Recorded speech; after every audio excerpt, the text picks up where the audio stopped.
नमस्कार, आप देख रहे हैं हम लोग। मैं हूं नगमा। ईरान की सेना ने इजराइल पर हमला किया है। मिसाइल से अटैक शुरू कर दिया और करीब 300 ड्रोन और मिसाइल से हमला किया गया। इजरायली मिलिट्री ने कल देर रात इस हमले की जानकारी दी। अमेरिकी सेना ने कुछ ड्रोन मार गिराया। अमेरिकी राष्ट्रपति बाइडेन अपनी नेशनल सिक्योरिटी टीम के साथ ईरान के हवाई हमलों को मॉनिटर भी कर रहे हैं और इजरायल के आयरन डोम ने ईरान की तरफ से दागी गई मिसाइलों को इंटरसेप्ट किया है, उसे निष्क्रिय किया है कहा जा रहा है। आयरन डोम जो उनका सुरक्षा कवच है। लेकिन अब इजरायल पर हमले के बाद ईरान की तरफ से बयान जारी किया गया है जिसमें कहा गया है कि हमारा हमला पूरा हुआ, हम इसे आगे नहीं बढ़ाना चाहते, लेकिन अगर इजरायल ने फिर हमला किया तो हम उसका कड़ा जवाब देंगे। लेकिन इस सब में भारत का क्या रुख है और भारत की क्या दिलचस्पी है? भारत के विदेश मंत्रालय ने एक बयान में कहा है कि हम इजरायल और ईरान के बीच बढ़ती हुई शत्रुता से गंभीर रूप से चिंतित हैं, जिससे क्षेत्र में शांति और सुरक्षा को खतरा है। और भारत की चिंता जो है वो बहुत वाजिब है, क्योंकि पश्चिम एशिया में 90 लाख भारतीय प्रवासी रहते हैं और इसके अलावा भारत के प्रमुख अरब देशों और इजरायल के साथ भी बहुत अच्छे घनिष्ठ रणनीतिक संबंध हैं। तो अब इससे, इस हमले से क्या हुआ है? युद्ध फैलने का खतरा जो है, इसके ऊपर सवाल है। वैसे युद्ध काफी फैला है इन इलाकों में, लेकिन इजरायल की सुरक्षा के लिए अमेरिका प्रतिबद्ध है, ये कहना है अमेरिकी राष्ट्रपति बाइडेन का। और जवाबी हमला इजरायल ना करे, ये भी अमेरिकी राष्ट्रपति कह रहे हैं। ब्रिटेन ने मिडिल ईस्ट में फाइटर जेट भेजे हैं, टैंकर भेजे हैं। ईरानी एयरक्राफ्ट अगर स्पेस में आया तो इसे गिरा दिया जाएगा, ये जॉर्डन का कहना है। और सऊदी अरब का कहना है कि दोनों देश विवाद को और ना बढ़ाएं, यानी कि आसपास के मुल्कों के अलावा अरब मुल्क और उसके अलावा पश्चिमी देश जो हैं वो इसके ऊपर अपनी अपनी प्रतिक्रिया दे रहे हैं। तो हमारे साथ स्टूडियो में कमर आगा मौजूद हैं, अंतर्राष्ट्रीय मामलों के जानकार। वीरेंद्र गुप्ता हमारे साथ हैं, जो इजरायल में पहले भारतीय राजदूत रहे हैं। हमारे साथ इसके अलावा सुजीत कुमार जुड़े हैं, जो सदस्य हैं संसद की विदेश मामलों की समिति के। एमएच सूरतवाला हैं, स्कॉलर, अल मुस्तफ़ा अंतर्राष्ट्रीय विश्वविद्यालय कौम ईरान। और इसके अलावा doctor Khivraj Jangid, visiting faculty, Ben Gurion विश्वविद्यालय इजरायल। मौजूदा जो हालात है उसके ऊपर एक एक करके आप तमाम लोगों से समझना चाहूंगी कि कैसे देखते हैं आप इस सिचुएशन को। अब जो कहा जा रहा है, जैसे सऊदी अरब ने भी कहा है कि युद्ध को और ना फैला जाए, ये सबके हित में है, और सऊदी अरब भी ये रिक्वेस्ट कर रहा है। अमेरिका ने कहा है कि इजरायल जो है अब और जवाबी हमले ना करे। डॉक्टर खिवराज जागिड़, आपको लग रहा है कि ईरान ने जो बयान दिया कि अब हमारी कार्रवाई पूरी हो गई और अब हम कुछ नहीं करेंगे, इजरायल की तरफ से अगर कुछ और होता है तो हम जवाबी हमला करेंगे, तो ये सिलसिला थम जाएगा इस समय, ये लगता है? देखिए, नमस्कार। ये थम तो जाएगा। इस फिल वक्त ईरान नहीं चाहता कि उनके ऊपर कार्रवाई हो, पर ईरान की जो लगातार हिजबुल्लाह के जरिए और हुतीज के जरिए इसराइल के इलाकों में जो हमले हो रहे हैं, वो हमले मुझे लगता नहीं कि रुकने वाले हैं जब तक ईरान की इस कार्रवाई का एक कूटनैतिक और राजनैतिक जवाब न दिया जाए। मेरे ख्याल से बाइडेन साहब की राय बहुत मतलब कामयाब हो सकती है कि इजराइल दोबारा उस पर हमला न करे ईरान पे, पर संयुक्त राष्ट्र संघ और अंतर्राष्ट्रीय राजनीति के तौर पे ईरान के ऊपर अब एक कठोर निर्णय लिया जाए। मेरे ख्याल से उस अतिवाद को, ईरान के अतिवाद को वहां एड्रेस किया जा सकता है। जो इसराइल की मुश्किलें वो बहुत अंदरूनी है। इसराइल इस समय बहुत ही कमजोर स्थिति में है। उनका गाजा का मतलब गाजा की लड़ाई एक मुकाम पे पहुंची नहीं है। उनके बंदी अभी 120 130 के करीब गाजा में है, जिनकी हमास अब लगातार तौर पे कह रहा है कि वो डील के इंटरेस्ट में नहीं है। जी। हम्म। तो इसराइल की मुश्किल अंदरूनी तौर पे गाजा के लड़ाई के तौर पे तो बहुत पेचीदा, और नेतन्याहू इस समय ईरान जैसे ताकतवर देश के साथ लड़ाई लड़ पाएंगे, इसकी मुझे बड़ी शंका है बिना अमेरिका के सहयोग के। और अमेरिका ने साफ कहा है कल ही कि हम काउंटर अटैक के साथ नहीं है, हम बस इसराइल के डिफेंस को पुख्ता करेंगे।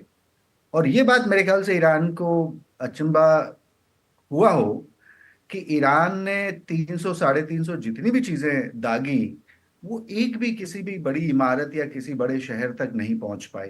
जी। मेरे ख्याल से ये इसराइल की सबसे बड़ी आ, डिफेंस एक अचीवमेंट है जिससे मेरे ये ख्याल इसे से हम ईरान को। डिफेंस अचीवमेंट के तौर पे देखें या इसके कूटनीतिक तौर पे इसके और क्या मतलब निकाले जा सकते हैं? ये जो हमला हुआ वीरेंद्र साहब, उसमें से नुकसान बिल्कुल नहीं पहुंचा है, इंटरसेप्ट कर लिए गए आयरन डोम के जरिए, और बहुत सारी जो मिसाइलें हैं, ड्रोन हैं, इनको निष्क्रिय किया गया।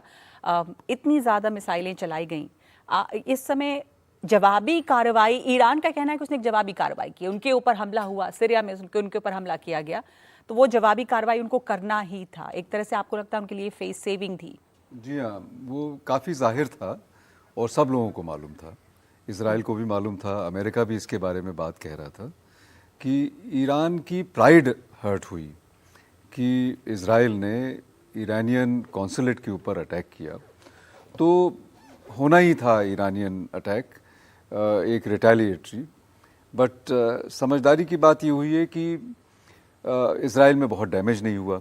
तो फिर क्या ये एक सिर्फ सिंबॉलिक था, एक संदेश था कि हम ये सिंबॉलिक करेंगे? तो मैं नहीं कहूँगा, ऐसा कुछ लोगों ने बताया नहीं है। मैं अपने ओपिनियन से, मुझको थोड़ा ताज्जुब लगता है ज़रूर कि अगर 300 मिसाइल्स और ड्रोन्स का अटैक हुआ हो और इसराइल में कोई बहुत लिमिटेड डैमेज, ना के बराबर डैमेज हुआ। वो कहते हैं 99% इंटरसेप्ट हो गए। तो ऐसी कोई टेक्नोलॉजी मुझे नहीं मालूम है कि जिसमें 99% मिसाइल्स को इंटरसेप्ट कर लिया जाए, बट वो ज़रूरी चीज़ नहीं है। ज़रूरी चीज़ ये है कि इस एस्केलेशन को रोकना चाहिए, और संकेत ऐसे मिल रहे हैं कि शायद अब ये यहाँ पर थम जाएगा। तो ईरान ने, उनकी प्राइड हर्ट हुई थी, दमिश्क में उनके ऊपर हमला किया गया था, ईरान ने जवाब दे दिया और कहा कि अब मेरी कार्रवाई पूरी हो गई है, अब इजराइल कुछ ना करे। बाइडेन भी कह रहे हैं कि इजराइल को जवाबी हमला नहीं करना चाहिए। इजराइल की जो स्थिति है इस वक्त, वो रुक जाएंगे यहाँ पर या उन्हें भी दिखाना होगा कि देखिए, इजराइल को भी मालूम है कि वो जितनी ज़्यादा इस कॉन्फ्लिक्ट में एम्ब्रॉयल्ड होंगे, उनका अभी गाजा से टेंशन चली रही है, वो कोई मुकाम पे नहीं पहुंची है। क्या मिलिट्री सोल्यूशन पूरा हो सकता है? मुझे नहीं मालूम। कितने दिनों से कोशिश हो रही है, पर नेतन्याहू इसके लिए बिल्कुल प्रतिबद्ध हैं और उलझ भी गए हैं। देखिए, उनकी मजबूरी ये है कि अभी भी 120 बंधक जो हैं, हॉस्टेजेस उनके पास हैं। और मुझे ताज्जुब इस बात का होता है कि दुनिया के लोगों ने अपने को खेमों में बांध लिया है। कोई कहता है कि सीज फायर करिए, दूसरा कहता है कि हॉस्टेजेस को रिलीज करिए। कोई ये नहीं कह रहा है कि दोनों चीज़ें साथ में होनी चाहिए, कि जब तक कि हॉस्टेजेस रिलीज नहीं होंगे, कोई भी सेल्फ रिस्पेक्टिंग गवर्नमेंट है, वो नेतन्याहू हो चाहे दूसरा आदमी हो इजराइल के कमांड में, वो जब तक कि हॉस्टेजेस रिलीज नहीं होंगे वो चैन से नहीं बैठ सकता है, उसको एक्शन लेना पड़ेगा। जी, पर यहाँ पर वो विश्वास की कमी है एक दूसरे पर, क्योंकि बार बार हमास की तरफ से ये कहा गया कि विश्वास तो कभी था ही नहीं, कमी की बात नहीं, था ही नहीं, कभी नहीं, और कभी नहीं रहा, हिस्टोरिकली नहीं है। बिल्कुल, तो ये मुमकिन है कि वो होना जरूर चाहिए। इजराइल की भी मजबूरी है कि आप हॉस्टेजेस रिलीज नहीं करेंगे तो सीज फायर कैसे हो, पर उधर से कहा जाता है कि अगर हम हॉस्टेजेस रिलीज करेंगे तो हमारे पास बार्गेनिंग पावर नहीं रहती। तो ये मुमकिन है। उनकी कुछ डिमांड्स हैं जी, वो जब तक पूरी नहीं होंगी तो मैं नहीं समझता कि वो मानेंगे। या तो मिलिट्रीली दबा दें, ख़त्म कर दें इस मूवमेंट को, जिसके लिए वो नाकाम हुए हैं, जिसके लिए वो अभी 6 महीने से नहीं कर पाए हैं, ये संभव हो सकता है। दूसरा ये है कि वो भी तो चाहते हैं कि उनके भी तो जो उनके प्रिजनर्स हैं उनको रिलीज़ किया जाए। उसकी उन्हीं ने भी एक लिस्ट दी है, उनकी भी डिमांड है कि आप विड्रॉ करिएगा वहाँ से, और रिकन्स्ट्रक्शन की भी बात, खैर वो तो बहुत आखिर की बातें हैं, लेकिन विड्रॉवल की वो बात करते हैं कि आप वहाँ से विड्रॉ करें। ये कहते हैं कि हम वहाँ के ऊपर सेटलमेंट बनाएंगे, बल्कि एक सेटलमेंट की नींव भी रखी है इन्हीं ने। तो इस तरह से तो बहुत मुश्किल है। दूसरी बात ये कि मिलिट्रीली वो ख़त्म नहीं कर पा रहे वर्क को, और जो डिमांड्स हैं उसमें मानने कोई कंप्रोमाइज़ होता हुआ नज़र नहीं आता। ये एक बहुत बड़ी समस्या नज़र आ रही है। तो इस वक्त की जो सिचुएशन है अहमद सूरत वाला, ईरान के इस हमले की का कारण सिर्फ और सिर्फ दमिश्क में उनके ऊपर जो हुआ हमला था उसके जवाब है, और अब आप लोगों को लग रहा है कि ईरान की तरफ से ये कार्रवाई यहीं पर थम जाएगी, इजराइल जवाब नहीं देगा। लेकिन इस हमले के साथ साथ ये डर जरूर बना हुआ है कि इलाके में और ज्यादा युद्ध के फैलने की, इस जंग के फैलने का खतरा जो है वो बना हुआ है। जी, मेरे ज़हन में इसके बारे में 2 पॉइंट्स आते हैं। पहला पॉइंट ये कि ये जो हमला हुआ है, इसका नुकसान कितना इसराइल को हुआ है या नहीं हुआ है, क्योंकि ईरान भी ये क्लेम करता है कि हमने 2 मिलिट्री बेस के ऊपर हमला किया है। रामून के ऊपर हमला किया है, नेवातीन के ऊपर हमला किया है। तो जब मिलिट्री बेस के ऊपर हमला होता है तो रिपोर्टर्स वहां आसानी से जा नहीं सकते हैं, उन कोई किसी तरह की वीडियोग्राफी फिल्म बाहर आ नहीं सकती है, जैसे सिविलियन एरियाज की आराम से आ जाती है। इसराइल ये क्लेम करता है कि उसको कोई नुकसान नहीं हुआ है। तो अगर कोई नुकसान नहीं हुआ है तो आमतौर पे इंटरनेशनल उसमें ये किया जाता है कि कुछ रिपोर्टर्स वहां जाते हैं, वीडियोस बनाते हैं और बताएं कि जो ईरान का क्लेम है वो सही है या गलत है, या इस तरह से साबित हो सकता है। ये अभी तक के इसराइल का क्लेम है कि 99% ड्रोन्स को, मिसाइल्स को उसने मार गिराया है। साथ साथ में हम लोग व्हाट्सएप पे और देख रहे हैं सोशल मीडिया के ऊपर कि बहुत सारी क्लिप्स वायरल हो रही हैं, जिन क्लिप्स के अंदर ये बताया जा रहा है कि मिसाइल जमीन पर जाकर लग रही है। ये एक पॉइंट। अब ये जंग आगे बढ़ेगी या नहीं बढ़ेगी, जो एक्सपर्ट्स हैं, यानी जो आर्मी के या फौज के मसाइल के एक्सपर्ट्स होते हैं, उनका ये मानना है कि ईरान ने जिस तरीके से हमला किया है अपने ड्रोन्स, बैलिस्टिक मिसाइल्स और क्रूज मिसाइल्स के जरिए से, अमेरिका को खास तौर पे ये सिग्नल उसने दे दिया है कि जवाबी कार्रवाई सिर्फ इसलिए ना की जाए कि मसलन हम बदला लेना चाहते हैं, ना सिर्फ इसलिए तुम बदला मत लो हमसे, बल्कि इसलिए भी कि जब हमने तुमको पहले ये हमले से सिग्नल दे दिया है कि हमारा हमला बहुत कठोर था, बहुत सख्त था, और इस हमले से मैसेज ईरान ये देना भी चाह रहा था कि जो अब तक के तुम गलतियां हमारे साथ कर रहे थे सीरिया में या अलग अलग जगहों पर, कुछ वक्त ईरान के अंदर भी इस तरह की गलतियां उन्होंने किया है, तो हम इतना कड़ा जवाब दे रहे हैं, सिग्नल दे रहे हैं तुमको कि अब अगर तुमने हम पर हमला करने की जुर्अत की तो इसका नतीजा इससे ज्यादा सख्त हमला होगा। एक्सपर्ट का ये मानना है, इवन वेस्टर्न एक्सपर्ट्स के भी मैंने आर्टिकल्स को देखा और उनके बयानों को, कि जिसमें वो ये कहते हैं कि ये हमले से सिग्नल दिया है कि बदला लेने के बारे में तुम सोचना भी नहीं, अगर सोचोगे तो अब बगैर किसी फासले के, जैसे अभी तकरीबन 2 हफ्ते का फासला था, ये 2 हफ्ते की मोहलत भी नहीं दी जाएगी, हम फौरन पे बदला लेंगे। नहीं, पर अब सवाल ये उठता है कि ये जो वहां पे हो रहा है और ये बदला लगातार अगर बदले की कार्रवाई चलती रहेगी तो इस इलाके की स्थिति क्या वहाँ पर, और दुनिया के तमाम देशों की तरफ से ये कोशिश है कि ये युद्ध थमे, लेकिन इस युद्ध का कोई अंत दिखता नहीं है अभी। और दूसरे देश, जो हम बार बार शुरुआत से इस बारे में चर्चा कर रहे हैं कि क्या दूसरे देश इसमें खिंचे आएंगे, जो आसपास के देश हैं वो तो इसमें किसी न किसी सूरत पे जुड़ ही गए हैं। भारत का भी इस वक्त कंसर्न है कि वहाँ पर ख़ास करके अरब देशों में और इन इलाकों, वेस्ट एशिया में बहुत बड़ी तादाद भारतीयों की भी रहती है। हमने हाल में भी देखा है कि किसी न किसी वजह से इसमें कुछ भारतीय जो वहाँ रह रहे थे वो भी इसका एक तरह से शिकार बने। सुजीत जी, भारत ने एक बयान भी इस वक्त जारी किया है कि वहाँ पर हम डी एस्केलेशन और फौरन इस पर एक रोक चाहते हैं।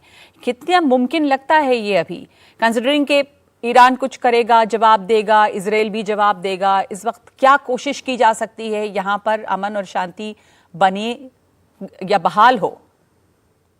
देखिए, इंडिया ने तो अपना चिंता जाहिर किया है, गहरा चिंता, और return to normalcy, diplomatic channels को आके बातचीत करने का भी इंडिया ने जिक्र किया है। लेकिन ये लग नहीं रहा है, ये इसलिए नहीं लग रहा क्योंकि अभी जो सिचुएशन है ईरान और इजराइल, ये जो अपने कंटेनर शिप के ऊपर जो ये हुआ हमला हुआ, इसकी वजह से नहीं है, इसके बहुत हिस्टोरिकल, पॉलिटिकल और रिलीजियस, जियोपॉलिटिकल बहुत सारे रीजंस हैं।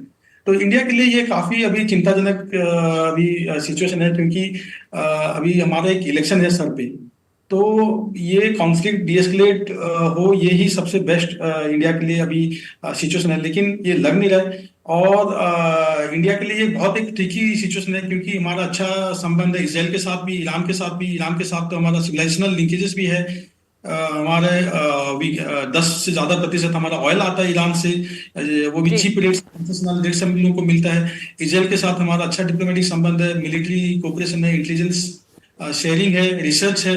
तो बहुत ही ट्रिकी बैलेंस है इसको मेंटेन करना इंडिया के लिए। और जियोपॉलिटिकल कंसर्न इंडिया का जो चाइना के साथ है, अभी चाइना रशिया ईरान को सपोर्ट करने की बात कर रहे हैं, तो इंडिया के लिए ये बहुत ही डेलिकेट।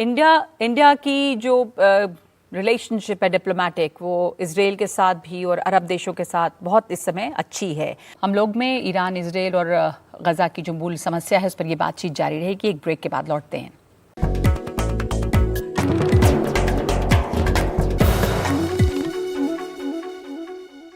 भारत ने अपना कंसर्न कमर आगा साहब जारी किया है, स्टेटमेंट जारी किया है।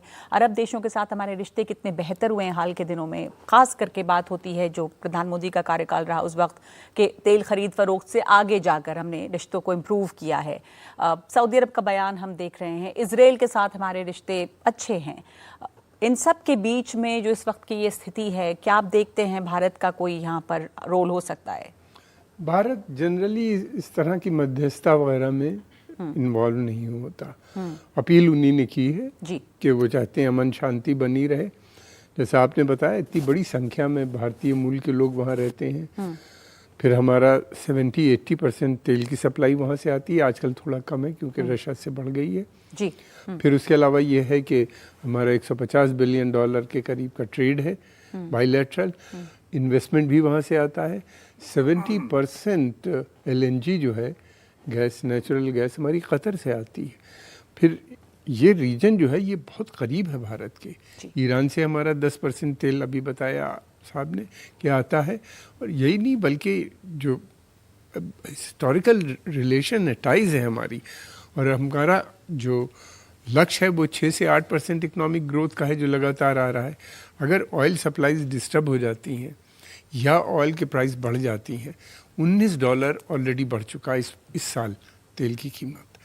फिर उसके अलावा ये है कि पिछले 2-3 दिन के अंदर तकरीबन $2, $2.5 के बढ़ा। आज कितना होगा मुझे नहीं मालूम, शाम तक मैं देख के बताऊंगा।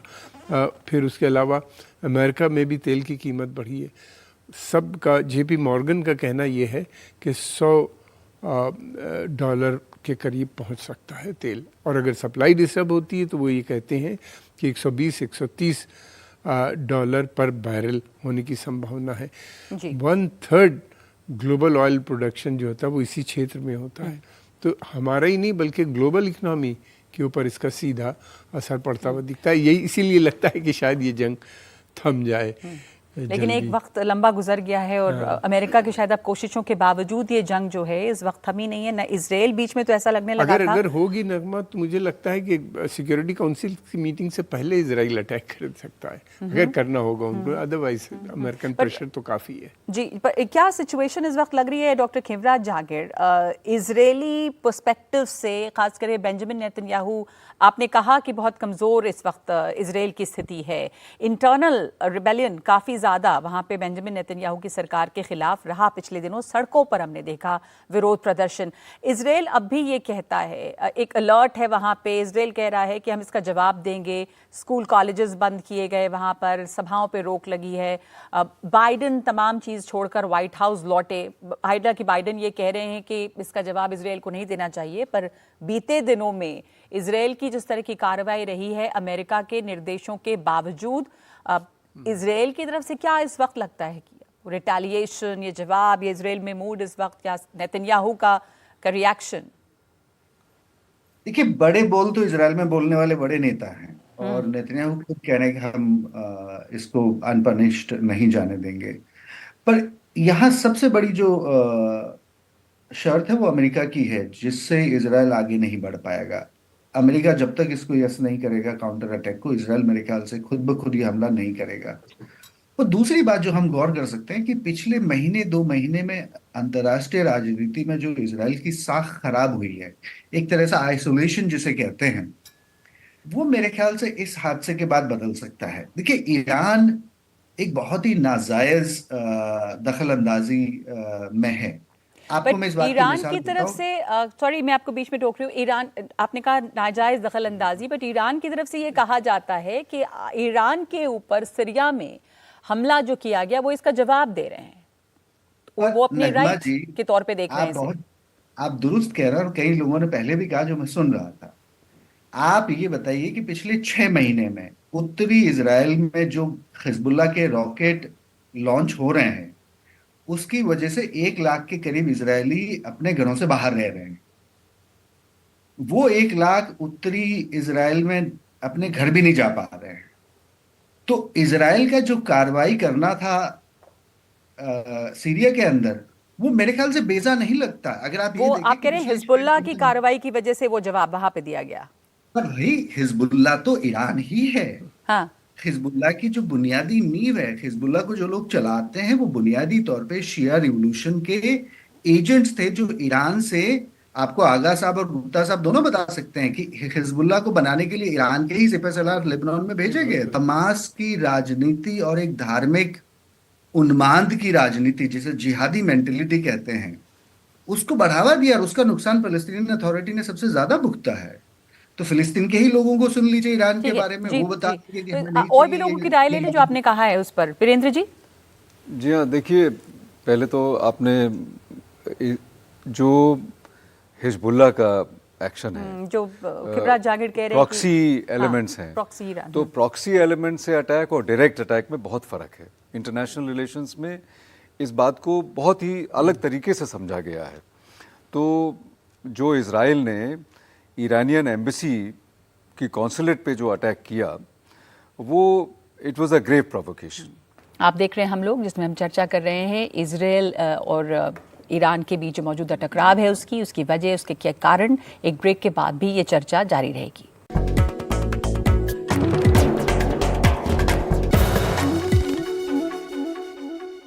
आप कह रहे हैं कि ये इसको जस्टिफाई नहीं कर सकते कि उसको हिजबुल्लाह की कार्रवाई हिजबुल्लाह की इसलिए किया। एक्टिविटी से जस्टिफाई नहीं किया जा सकता। वो प्रॉक्सी अटैक है और हिजबुल्लाह के ऊपर इजरायली अटैक्स होते रहते हैं। जी, तो ये प्रोवोकेशन था, इसलिए दुनिया भर के सब लोगों ने समझ लिया था कि ईरान जरूर अटैक करेगा।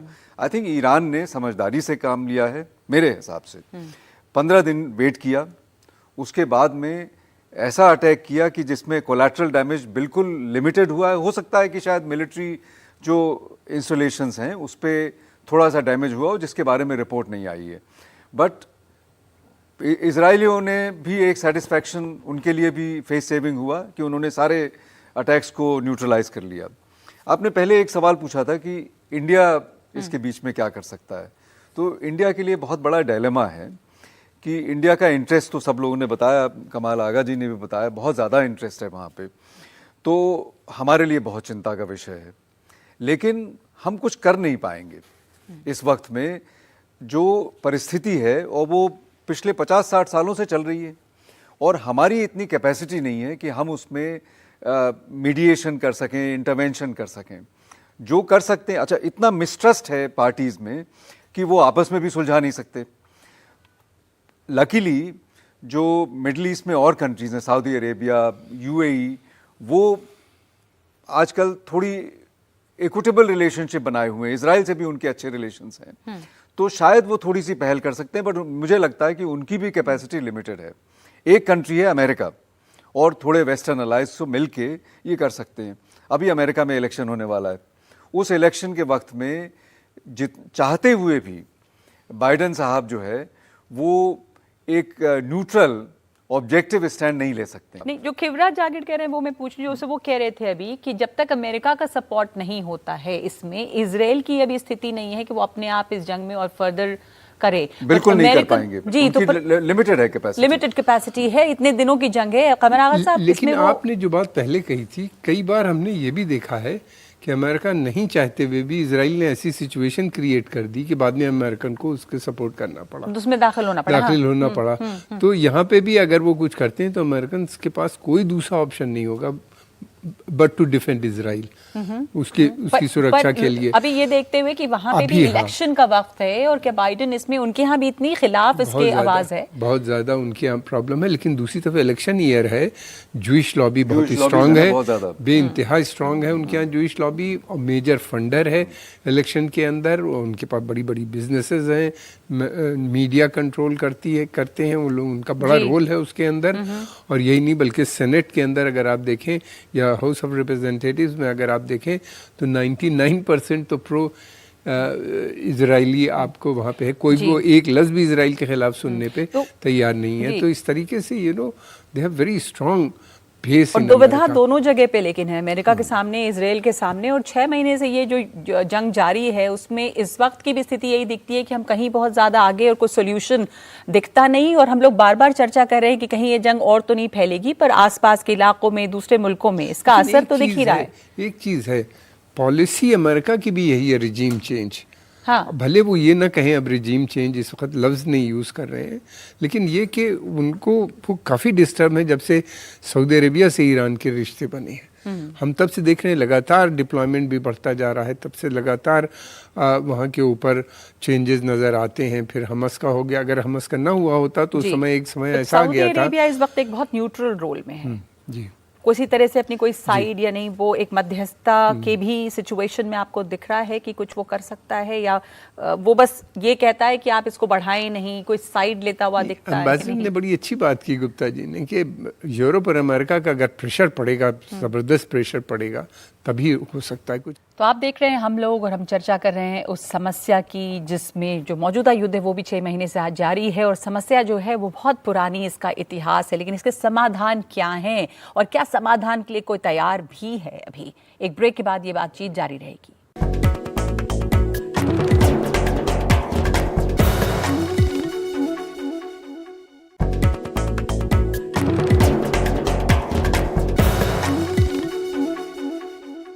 आखिरी सवाल आप सब लोगों से मैं इस वक्त से, लेकिन उसके पहले आप में से कुछ लोग अगर इस पूरी बहस या ये जो युद्ध, इसमें भी मैं जानती हूँ कि सोशल मीडिया पे यंग लोगों में अमेरिका हो और या दूसरी जगह या इंडिया, बहुत स्ट्रॉन्ग डिविजन्स हैं जो इजराइल और गाजा के बीच में हो रहा है, उसमें प्रो पैलेस्टाइन और वो दूसरी तरफ से भी कि जो हमास ने किया वो गलत है, बहुत स्ट्रॉन्ग ओपिनियंस है। आप लोगों की इस पर कोई सवाल या क्या कुछ सोच है? नमस्कार जी, मेरा नाम रवीश बत्रा है। मेरा ये सवाल है, जैसे इजराइल और ईरान के बीच में जैसे ये कॉन्फ्लिक्ट चल रहे हैं, तो इसमें क्या इंडिया की एनर्जी सिक्योरिटी, ऑयल प्राइसेस पे फर्क पड़ सकता है? क्योंकि ईरान बहुत मेजर रोल प्ले करता है ऑयल सप्लाईज में। ओके, ठीक है, उसका जवाब लूंगी। और किसी का सवाल है यहाँ पे? हाँ, पूछें। हेलो, मेरा नाम आदित्य है। मेरा बेसिकली सवाल है सर से, अभी आपने इकोनॉमी की बात करी थी कि इंडियन इकोनॉमी पे काफ़ी एक मेजर इम्पैक्ट पड़ सकता है, तो उसमें मेजरली ऑयल प्राइसिंग की बात करी थी आपने। उसके अलावा अगर कोई इम्पैक्ट जो एज इन इंडियन इकोनॉमी पे या फिर ग्लोबल इकोनॉमी के कंपैरिजन में कुछ अगर पड़ सकता है? ठीक है, तो आप दोनों का कंसर्न एक है, मैं आपके पास भी आऊंगी, सुजीत जी को इसमें शामिल करना चाहती हूँ कि भारत के ऊपर इसका क्या असर पड़ता दिखता है, इकोनॉमी और किसी और तरह भी? जरूर जरूर, क्योंकि अगर ऑयल प्राइसेस बढ़ते हैं तो इन्फ्लेशन बढ़ेगी तो हमारी जो ग्रोथ ट्रैजेक्टरी है अभी 7% जो भी है, 6.5, 7, 7.5, तो ये इसके ऊपर असर आएगा। और जो हमारी $5 ट्रिलियन इकोनॉमी की जो अभी मंशा है 2027 तक, इस पे भी असर आएगा। और सरकार अभी नहीं चाहेगी, क्योंकि इलेक्शन सब पे है, तो ये सरकार नहीं चाहेगी कि इन्फ्लेशन बढ़े। प्राइस राइज तो अभी सबसे बड़ा मुद्दा बन जाएगा इलेक्शन वीक्स में।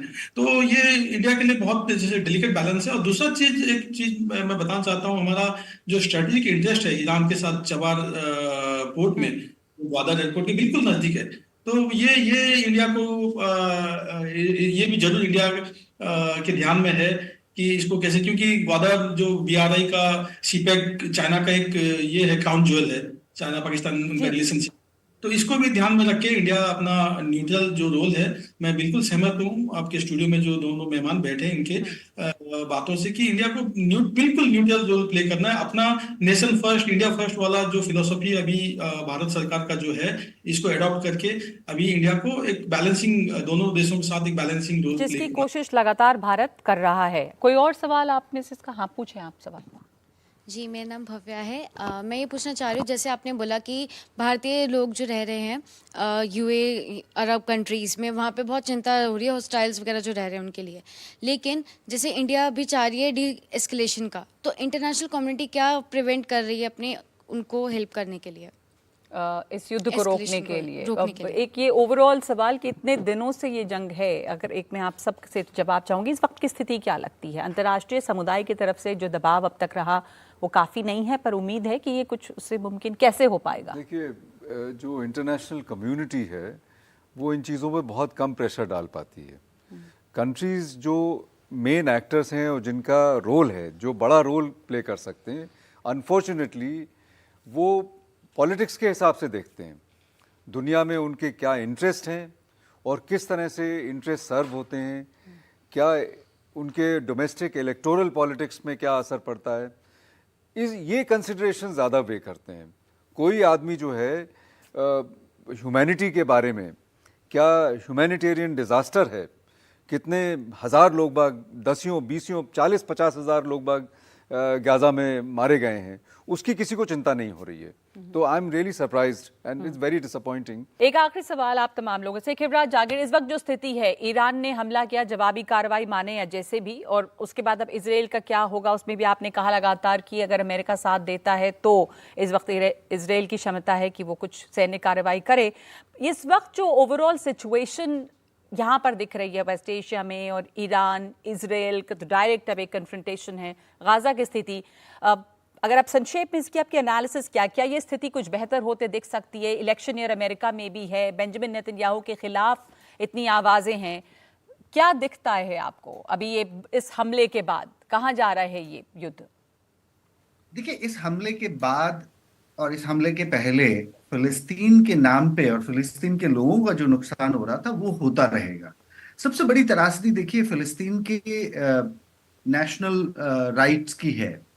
हमास ने जिस तरह की हिंसा करी, हमास ने जिस तरह की बर्बरता करी, उससे फिलिस्तीन का मुद्दा आगे कितना बढ़ेगा पॉजिटिवली कहना बहुत मुश्किल है। ईरान अब उस मुद्दे को कितना भुनाएगा आने वाले वक्त में। देखिए, अरब के डिक्टेटर्स ने एक वक्त में फिलिस्तीन के मुद्दे के नाम पे बड़ी सारी राजनीति करी। सद्दाम हुसैन ने अपने 10 साल इसी नाम पे काटे थे जी। और ईरान इस गैर जिम्मेदाराना, और मेरे नजरिए में बिल्कुल गैर जिम्मेदाराना ईरानियन राजनीति है जिसने इजराइल को एक दुश्मन बना रखा है। वरना इजराइल और ईरान के संबंध बहुत अच्छे थे। 1979 की रिवॉल्यूशन के पहले दोनों के संबंध बहुत अच्छे थे। पर ठीक है। जी, मेरे ख्याल से ईरान, इसीलिए मुझे चिंता फिलिस्तीन के मुद्दे की है। तो घाटा मुझे सबसे ज्यादा फिलिस्तीन का मुद्दा और भी उलझा रहेगा इससे, ये कहीं और सुलझता दिखता नहीं। अहमद सूरत वाला, ईरान की इस हरकत के बाद में इस जंग की, गाजा के युद्ध की स्थिति और बिगड़ रही है, आप मानते हैं? जी, मुझे लगता है कि गजा की जो स्थिति है उसके अंदर बहुत जल्दी कोई फर्क नहीं आएगा। लेकिन मैं इस सवाल के जवाब में दूसरे तरीके से, आप अगर इजाजत दे तो, बात करना चाहूंगा। जिस वक्त सिक्योरिटी काउंसिल ने डमस्कस के अंदर एम्बेसी के ऊपर हमले को कंडेम करने के लिए मीटिंग को रखा था, तो वेस्टर्न कंट्रीज के 3 बड़ी कंट्रीज ने आकर वहां पर कोई भी बयान निकलने से उसको रोका और किसी भी तरह से उसको कंडेम होने नहीं दिया। एक एम्बेसी के ऊपर हमला होता है लेकिन सिक्योरिटी काउंसिल से इवन कंडेम भी नहीं किया गया उसको। तो अगर वो कंडेमनेशन हो जाता तो शायद ईरान इस तरह का हमला नहीं करता। ईरान के फॉरेन मिनिस्टर ने डेविड कैमरन को, जर्मन के फॉरेन मिनिस्टर को, बेल्जियम के फॉरेन मिनिस्टर को, रशियन फॉरेन मिनिस्टर से फोन पर इस बात को कहा था। रही ये बात कि अंसारुल्लाह का हमला क्यों है, अगर अंसारुल्लाह की एक डिमांड है कि गजा के ऊपर जो खाना पीना बंद किया गया है वो अगर चालू कर दिया जाएगा, शुरू कर दिया जाएगा, तो हम यहाँ से गुजरने वाले वेसल के ऊपर हमला नहीं करेंगे और वो आराम से जा सकते हैं। तो अगर आप देखें तो वो जो हो रहा है प्रॉब्लम, या हिजबुल्लाह का कहना यह है कि गजा की जंग बंद हो जाती है तो हम इसराइल के ऊपर हमला बंद कर देंगे। तो एक्चुअली अगर तमाम चीजों की मुश्किल है तो इसराइल की अपनी मनमानी करना, अपनी बात को थोपने की कोशिश करना और इस बात को कबूल न करना कि ये जितने भी रीजंस हैं, ये जितने भी प्रॉब्लम्स हैं, उसके पीछे जड़ इसराइल की अपनी मनमानी है। वो अपनी मनमानी को खत्म करे, सब जगह आराम हो सकता है, लेकिन हमारे नेतन्याहू सामने नहीं चाहिए। व्यूज हैं, एक ईरान की मनमानी की बात हो रही है, दूसरे इजराइल के मनमानी की बात हो रही है, और ये दो जो हैं वो दो अलग अलग सच्चाई भी एक तरह से हैं। किस तरफ से आप कैसे सोच रहे हैं, क्योंकि ये पूरी कॉम्प्लेक्स प्रॉब्लम है। हमारे पास वक्त इतना ही है, आप दोनों से इसके ऊपर मैं राय चाहूंगी। ईरान की मनमानी, इजराइल की मनमानी, ये तो वही है ना कि शुरुआत कहाँ से हो गई, उसकी हिस्ट्री एक अलग। पर अभी इजराइल ने जो किया, ये कह रहे हैं कि अगर इजराइल ये ना करे, खाना पानी बंद ना करे, हम हमले रोक देंगे। खिवराज जागिर कहते हैं कि ईरान की ये बहुत बेजा दखल अंदाजी है। कमर आगा साहब, दोनों तरफ को आप कैसे देखते हैं? इन्वॉल्व है नहीं हिजबुल्लाह वहाँ पे पैलेस्टाइन के अंदर, तो ये गजा की जो सिचुएशन है इस हमले के बाद कैसे बदल है नहीं, कोई इन्वॉल्वमेंट उसका डायरेक्ट है नहीं जी। अब ये कहना कि हिजबुल्लाह, हमस और क्या कहते हैं अंसारुल्लाह यानी हूती रेबल्स, शिया मलेशियाज, इनका इन्वॉल्वमेंट ज़रूर वहाँ पे नज़र आता है। ये उनकी सॉलिडेरिटी में स्ट्राइक्स करते रहते हैं। देखिए, जब तक कि भाई बात दोबारा कहूँगा, जो बुनियाद है उस झगड़े की, वो उसके दो solution स्टेट होना। सोल्यूशन की जो बात तय हो चुकी है, बहुत पहले हो गई थी, ऑस्लो अकॉर्ड, उसके ऊपर इम्प्लीमेंट नहीं होगा तब तक नहीं। ठीक है, ये पूरा गाज़ा खाली करा लें, ये जो जी चाहे कर लें, लेकिन पीस नहीं आ सकती। ये सोचना कि इजराइल फिर पीस से रह लेगा, बल्कि यही नहीं, बल्कि इस वक्त तो बड़ी मुश्किल वो हो गई जो प्रो अमेरिकन गवर्नमेंट्स है, उनकी लिए भी बड़ी प्रॉब्लम हो गई है। खासतौर से इजिप्ट और जॉर्डन के अंदर जिस तरह के माहौल बन रहे हैं, जिस तरह के डिमॉन्स्ट्रेशंस हो रहे हैं, अगर ज़्यादा कुछ हुआ और वहाँ से एक्सपल्शन होता है लार्ज नंबर में, वो कहते हैं रफ़ा के ऊपर जो हमारा अटैक होना है, बाकी जो हमारा ऑपरेशन है वो होगा, अगर वो होगा तो उसके नतीजे और बुरे होंगे।